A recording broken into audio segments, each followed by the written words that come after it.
immutability, sometimes you want immutability in your smart contracts, sometimes you want them to be upgradable, and it's sort of a black and white. And complexity, you want to add lots of functionality to your smart contract, and you can really only choose 2 of these, right? So if you add a lot of complexity and make it, mutable, then you kind of have this like size limit, where if you make it complex, then you reach the size limit, and you kind of have this like weird problem. You see solidity is limited by 24 kilobytes in size. Sometimes smart contracts want to be immutable, and there should be some fine-grained control of like what's mutable and what's immutable, right? And future-rich smart contracts that are complex oftentimes have like big size contracts, so you want to spread them out, but now you have this complex smart contract architecture of like different smart contracts talking to each other, and it gets really complex, right? So the solution that we designed is called UniversalToken, and the way it works is it's very opinionated towards tokens such as NFTs and ERC20 tokens, and it allows both upgradability and token extendability.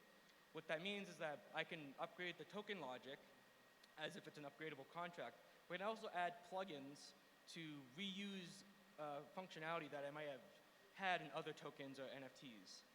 So example, I can add custom functionality, I can deploy the extension once and use it in all my tokens, and the plugin can listen to token events on chain. And best of all, these plugins are upgradable as well. So this is sort of a diagram to show you like what I'm kind of talking about. So on the left here, this is kind of like what we have now. So we have a token A, token B. They both are upgradable, so they have a token logic contract as well. But they both have an allow and block list feature that's isolated inside of the logic contract, right? And if we were managing both of these tokens and we wanted to like add a feature, we'd have to add it to both tokens. And we would have to like manage the code for both because they're going to be slightly different. Whereas with upgradable and extensions, we have token A, token B. They might have their own independent logic contracts, but they're sharing the same functionality for the plugin. So like the allow list is going to be the same between token A and B, and block listing is going to be the same between token A and B. This makes it more reusable, more maintainable, and it allows for smaller logic contracts because now the logic contract is isolated to just like the core token functionality rather than just bloating it with all this additional functionality that we want to have for our token. So how does this work? So the way this works is that it sort of uses the proxy pattern, but on steroids, right? So the way it works is the deployer registers plugins or extensions to the universal token. A new extension proxy is deployed for that extension instance. The function selectors for that extension are added to the token contract. That way the user can interact with the token proxy as if the extension is part of the token. And the roles are granted to the extension if the extension needs specific roles like minting rights or admin rights or allow list rights. To give a little better diagram, this is how it looks like. So you have token contract A and B, token A and B. They both have an extension proxy that's independent to themselves, but they're both delegate calling to the same smart contract extension. And that allows us to reuse this code a lot more easily. Now the user can interact directly with the token and call the extension function, or they can interact directly with the extension proxy as well. Both options are perfectly valid in this architecture.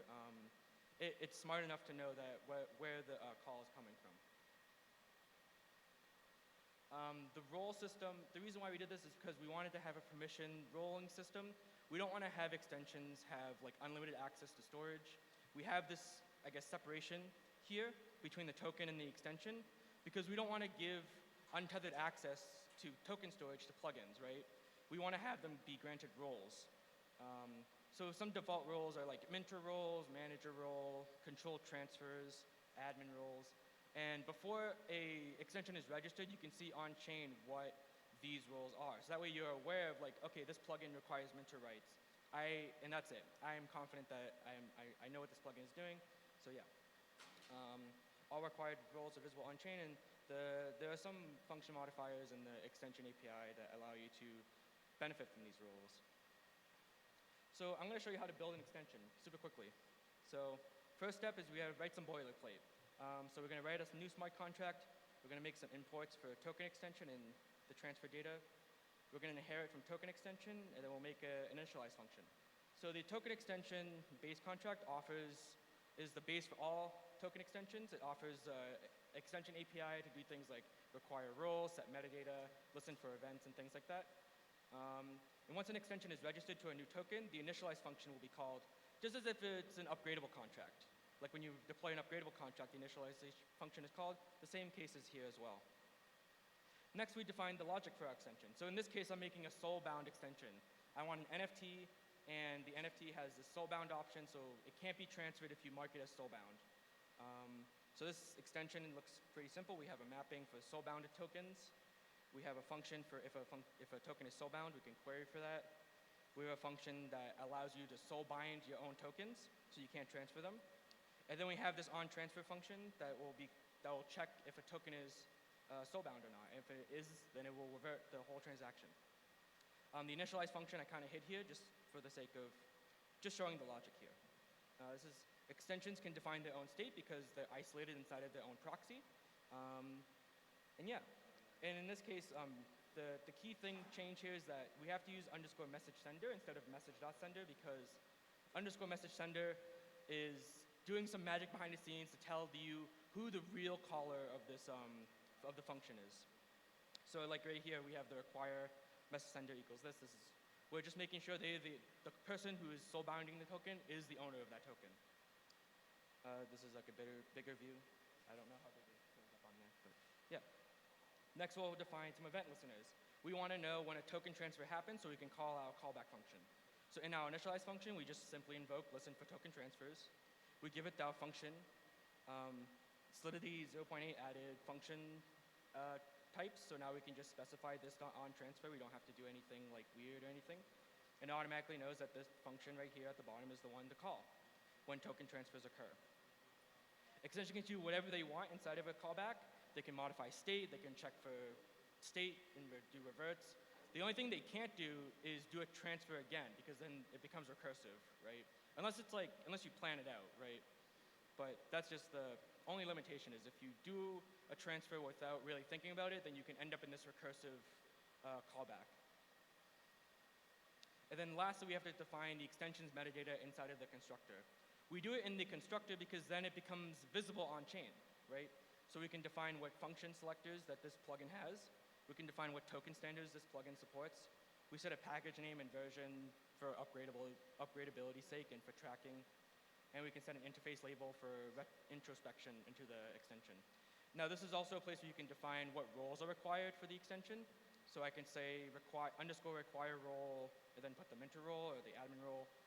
For this extension, we don't need a role because we're just doing soulbound stuff. Yeah, and all this metadata is visible on chain because we do it in the constructor. And finally, the extension is complete. So this is what this is not my laptop, but I guess I can go back and so this is what the full extension looks like. But just imagine that the initialize is visible. And then I was going to show you a video, but I don't have my laptop working, but I can try to show you guys. If you guys want to come closer, I can show you a video of this working live. I was going to plug it into this, but it's not working. But yeah. If you all want to come close, and I can show you this as best I can. Yeah, okay. Okay, yeah, or you can come up there. Yeah, I was going to like do it right here.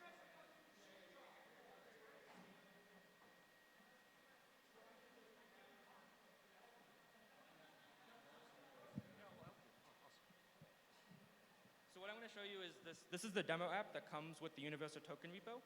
I'm going to hit play. So this demo app is part of the repo, so you can go ahead and get started on this right away. It allows you to deploy tokens and manage those tokens and those extensions. So right here, I'm just connecting to the demo app. So right now, I'm going to deploy a new NFT. I'll call it a soulbound NFT. I forgot what I call it. SBN, yep. Set the options.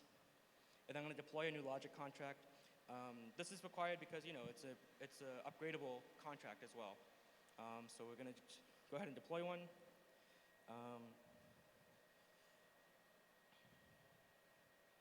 And then once it deployed. So now we're going to deploy the token. So once we have the token all set up and configured, we're going to go ahead and deploy the token.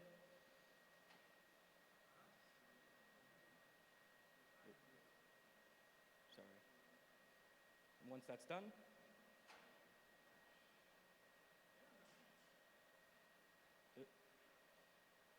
sorry, I'm just trying to skip forward because it takes forever. Once that's done, we can see it on Etherscan. Etherscan shows it as a proxy contract, so we can specify and tell Etherscan, oh, this is a proxy. You should, look at the proxy implementation, so that way we can see all the functions. So I'm going to go ahead and do that real quick. Yeah, move this down a bit. So we did that. So now Etherscan recognizes it as a proxy contract, and we can see all the functions. So we have all the normal NFT functions, like balance of, things like that. We can have all the normal write functions as well. So now let's go ahead and deploy or register our extension. I think at some point I'm going to go.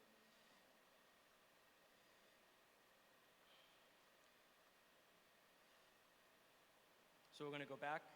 We're going to go to manage token. We're going to put in the new token we just deployed into this little text box here.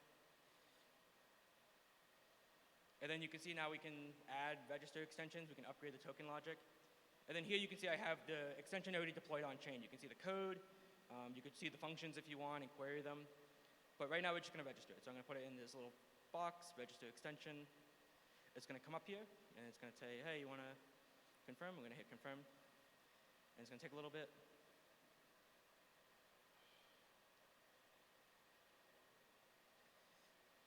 And then once it's registered, we'll be able to see the extension proxy on chain, and then we can interact with the extension directly on Etherscan. I'm going to fast forward a little bit if I can. Yep, so this is the extension on chain. Now this is also a proxy, so we have to let Etherscan know, hey, this is a proxy contract. Go ahead and look at the implementation, so that way you can see what's in there. Etherscan's like, yep, that is indeed a proxy. And then now we can see our extension function. So now we can see we have is soulbound, I think is in here. Yep, is soulbound, yep. And then we can see write as proxy.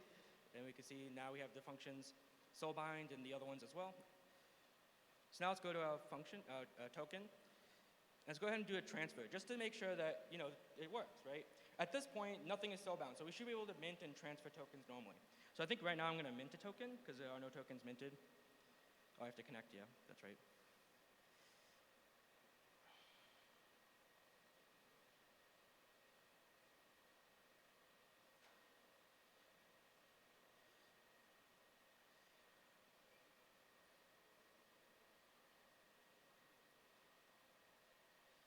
Go ahead and mint that.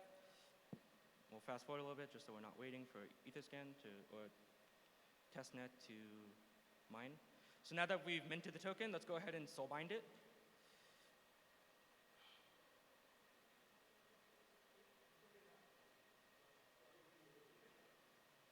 Oh, well, before we soulbind it, we should probably check to see if transfers work, right? So we should be able to transfer this, and MetaMask shouldn't error.